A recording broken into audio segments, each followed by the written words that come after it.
Thank you, Rob. Good afternoon, everybody. I'm rather glad I'm on now rather than after the guinea fowl, because I'm looking forward to that with the Pinot, and I think I'll probably choke. I just want to get this out of the way. I want to start today with a quote from a book called The Simple Art of Marrying Food and Wine by an English author, wine writer, Malcolm Gluck and Mark Hicks. And in it there's some very good, unusual wine and food matching in the book. But what they say is wine is not created solely to be judged with other wines and spat out. Wine is made to accompany food. And I think that's the whole purpose of this competition. And as a cook or a chef or whatever you'd like to call me, that's the whole essence of it, I think. Now, while that quote may well raise the hackles of any number of wine judges, it's an idea that would have seemed completely unnecessary in households a century or so ago.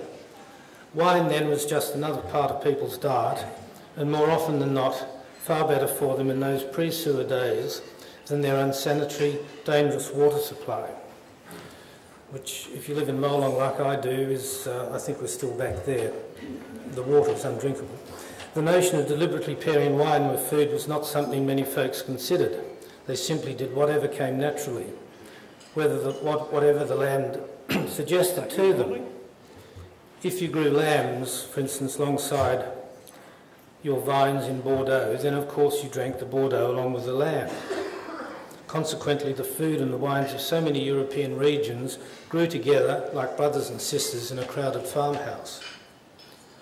But as society grew wealthier, subsistence and local commerce evolved into nationwide markets and then international markets, and then a steady increase in society's wealth and leisure time meant we could all consider this question more carefully. So when the whole notion of pairing wines with food began in earnest, somewhere in the second half of the 20th century, the almost inevitable result was that rules immediately began to sprout. The gospel of food and wine marriages. Who can ever forget white wine with fish, red wine with meat? It seems laughably simplistic now, but in truth it wasn't such a bad place to start, as long as you remembered, as with all rules, to break it whenever it seemed right to do so. These days, if you listen to and read the various pundits out there, you could be excused for believing that the art of marrying wine with food, if not worthy of a university degree, comes down close in its complexity and mystic magical science. You can download advice from the web, use an app on your smartphone for recommendations, or, if all else fails, ask a sommelier. Let me give you an example. Last October I was very kindly asked by Warren and Jackie Mason to compose and cook a menu to match the wines for the Sydney International Wine Competition. A challenge I accepted with great pleasure. 13 dishes to match and marry with 13 classes of styles, all the way from sparkling to aromatic, from Pinot to fortified. From my first days cooking in France, to the hole in the wall in Bath, then to upstairs in Sydney, Glenella in the Blue Mountains, and then finally Selkirk's in Orange, I've always been fascinated by the food and wine matches, and really enjoyed composing menus and then adding the wines. I believe that these would make these meals sing. But this was different. This was a wine competition where the winemakers defined the wine styles and the winners, and my task was to reverse my usual approach. This time I had to create a menu that would highlight the various wines and show off their qualities in a new and surprising way. To begin with, I had to discard one of my most basic beliefs, that the terroir of a wine balances beautifully with local produce. In this case, the wines were grown and made in dozens of different locations, so I needed to use instead the principles that should guide every chef in making decisions about pairing wine and food, that is the texture, the weight, the aroma and the flavour of the wine. I went back through the old memory bank and pulled out the dishes that over the years have been successful for me in complementing the respective wine styles. After a little trial and error, these were the dishes I prepared, and I'll detail them just a little for you so I can explain the reasoning behind the marriages. With the sparkling class, I selected a potato blini with smoked ocean trout. Actually, it was an ocean trout gravlax, and paired this with a dill cream sauce. This dish has bags of flavour, so both that and the sauce, made up of a reduction of stock, sparkling wine and cream, blends very intimately with the freshness of sparkling wines. It's also a great entry to a meal. The aromatic section cried out for an Asian dish, but I believe that too much chilli does nothing for wine or your palate, so care has to be taken. You want just a little heat combined with the right balance of spices and flavours so it can lift the right choice of wine to great heights. The Sauvignon and Pinot classes, the only two classified by grape variety, offer different challenges. The Pinot grape is about earthiness and berry flavours, so it needed to be a strong earthy dish to sit comfortably on the palate. It had to be the pigeon on a mushroom risotto. It's a dish I did quite often at Selkirk's and was very successful. The leg is boned out, stuffed and then braised. The pigeon breast is roasted to rare and then allowed to rest. The braising liquid becomes a sauce and combined with a risotto that has all the fundamental elements that blend so well with a good Pinot. The Sauvignon Blanc class I matched with a Janai goat's cheese tartlet with asparagus and herbs. This dish was always a great favourite, combined with an orange Sauvignon Blanc. It was a dish that had all the hallmarks of what the French call terroir. Every ingredient came from the orange area and the wine matched it beautifully. With the white and red classes by weight, it was really a matter of trying to get the balance right, but the flavours quite neutral. For example, for the medium-bodied white, I chose John Dory fillets with a pea and sorrel sauce. All the flavours are neutral, and even though the sauce is cream-based, it's cut by the lemony tang of the sorrel. The Dory is neither oily nor strong in flavour, and combined happily with the various grape varieties in this class. Ultimately, I don't know which wines the judges thought were the best match, whether it was a Riesling of good fruit and high acid to cut through the richness of the cream, or a lightly oaked, low-alcohol Chardonnay. I think you have to be there on the day with the dish and the wines to make an accurate assessment. Texture played an important part in my selections. Lamb with a medium-bodied red and venison with a full-bodied red. Although meat is not the determining factor, I don't believe, in choosing a wine, it's what you combine the meat with the seasoning and the flavours that lead to the ultimate balance. Where the matching becomes exciting is with taste and aroma. In a wine dinner, I don't use vinegar. I substitute verjuice. Lemon rind is also a no-no. I find that way too strong. But a little lemon juice is fine, and you must ensure subtle use of herbs, spices and garlic. Garlic can be an absolute killer.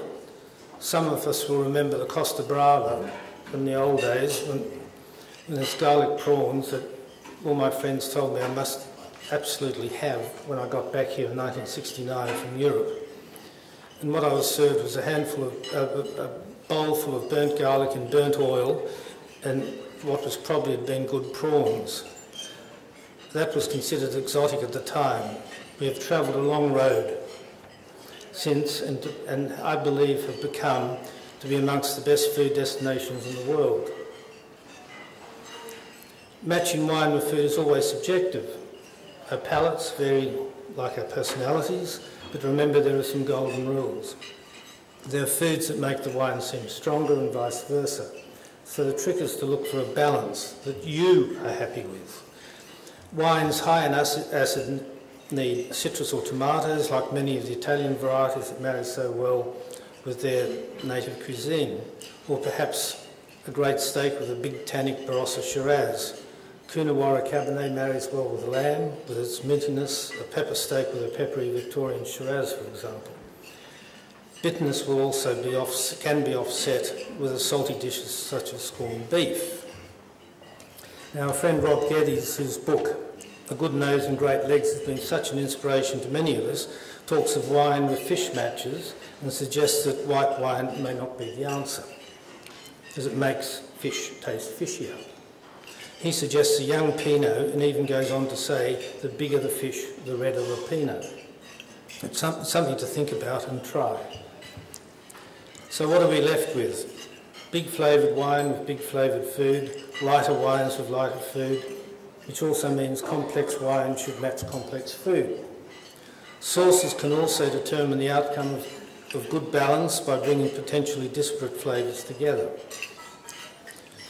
Rob Geddes also has a list of classics that lay the foundations of food and wine balancing.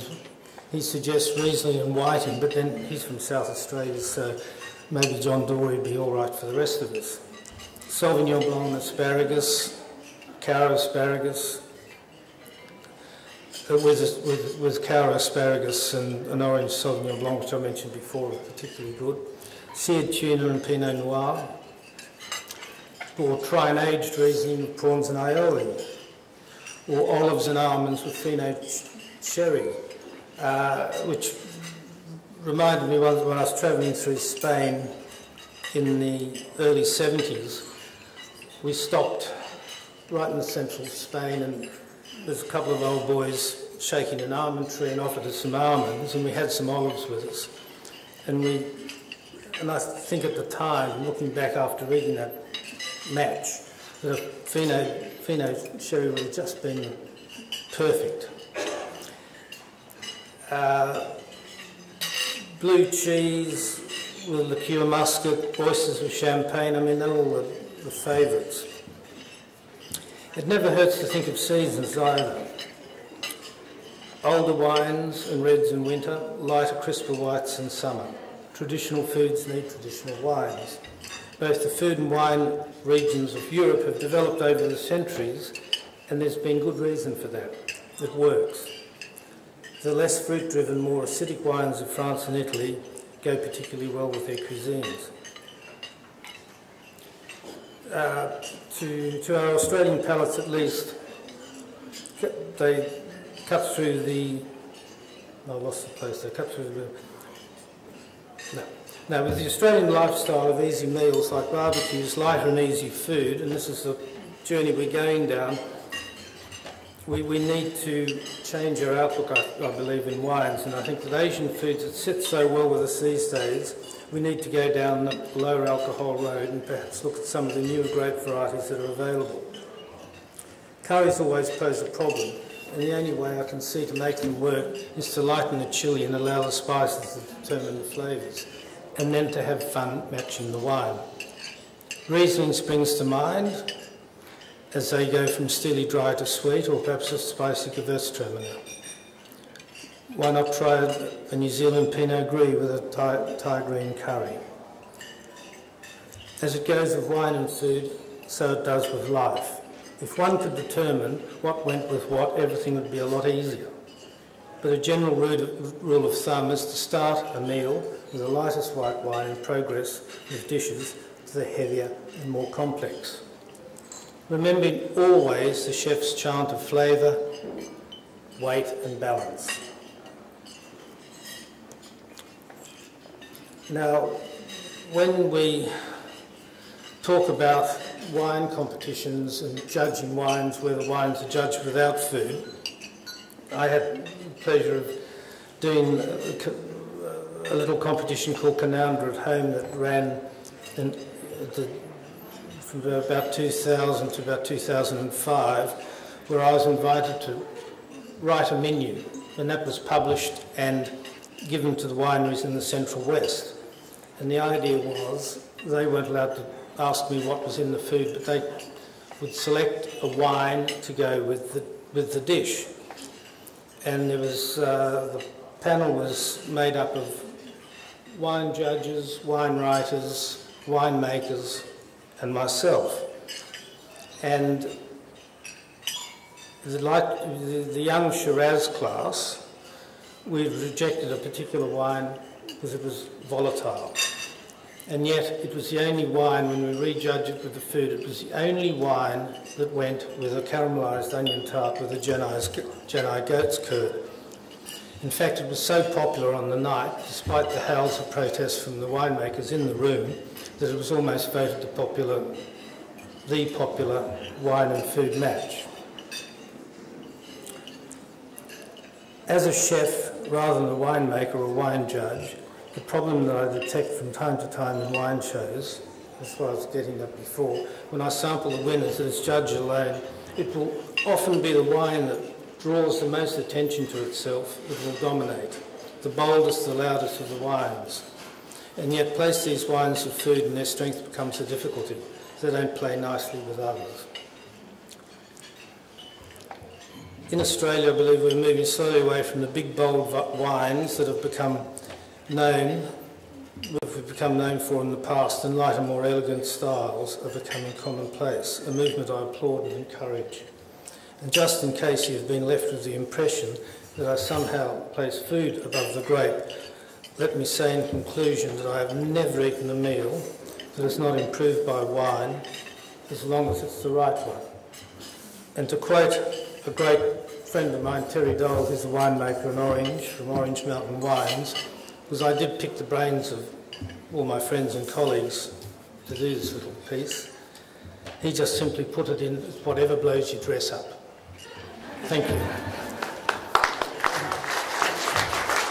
Ladies and gentlemen, will you please express your appreciation for Michael Manners for such an interesting glimpse of the wine food match in mind of a renowned chef.